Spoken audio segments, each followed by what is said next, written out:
அரசியல் என்பது என்ன?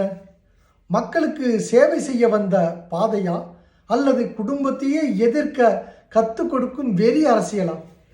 சமீபத்தில் சில சம்பவங்களை பார்க்கும்போதும் கேட்கும்போதும் அதிர்ச்சியாக தான் இருக்குது. ஊக்கத்தொகை வாங்காதன்னு சொல்லி தாயையே அடிச்சேன் என்று பெருமையாக சொல்கிற அவல நிலை வந்துருச்சு. அந்த காசு கூட எங்க அம்மாவை நீங்க அடிச்சுட்டு வந்தோம் ப்ரோ. அந்த காசு எனக்கு தேவையே இல்லை. அவங்க கொடுக்குற காசுல தான் நாங்க வாழ்ந்த கௌசியமையிலே கிடையாது. இது ஒரு தனிப்பட்ட கோபமா அல்லது அரசியல் வெறி அதிகமாகிவிட்டதற்கான அறிகுறியா? மக்கள் சிந்திச்சு பார்க்கணும். ஒரு இளைஞன் கட்சியை ஆதரிக்கலாம், அது ஜனநாயக உரிமை.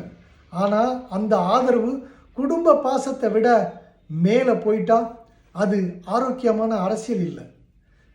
இன்று பலர் பேசுகிற அளவுக்கு இருக்கிற தமிழக வெற்றி கழகம் உருவானதின் நோக்கம் என்ன? அது உண்மையில் புதிய கொள்கையை கொண்டு வந்திருக்கிறதா, அல்லது திராவிட முன்னேற்ற கழகம் அதை மட்டும் எதிர்க்க வேண்டும் என்று உருவான கட்சியா?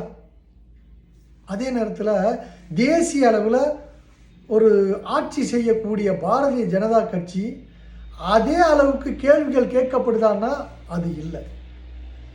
இந்தியா இன்று எதிர்கொள்ளும் பிரச்சனைகள் என்னென்ன? விலை உயர்வு, இளைஞர்களின் எதிர்காலம், விவசாயிகள் சிக்கல்கள், இது எதுவுமே கேட்கல.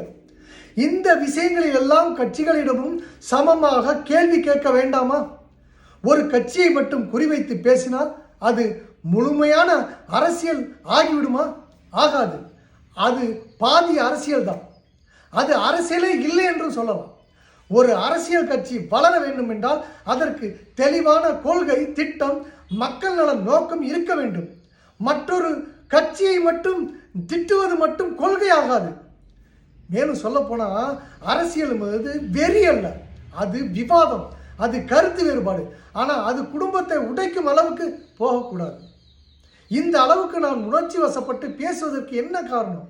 ஒரு உண்மையான தலைவர் மேடையில் நின்று கோஷம் போடுபவரா, அல்லது கிராமத்துக்குள் சென்று மக்களின் பிரச்சனையை நேரில் கேட்டு தீர்வு எடுக்க முயற்சி செய்பவரா? மக்கள் சிந்திக்கணும். கட்சி ஆதரவு இருக்கலாம், ஆனால் அதற்காக இரத்த உறவுகளை தூக்கி எறியக்கூடாது. அரசியல் சேவை என்றால் அது மனிதத்துவத்தோடு சேர்ந்து இருக்கணும். நம்முடைய கேள்வி எளிது.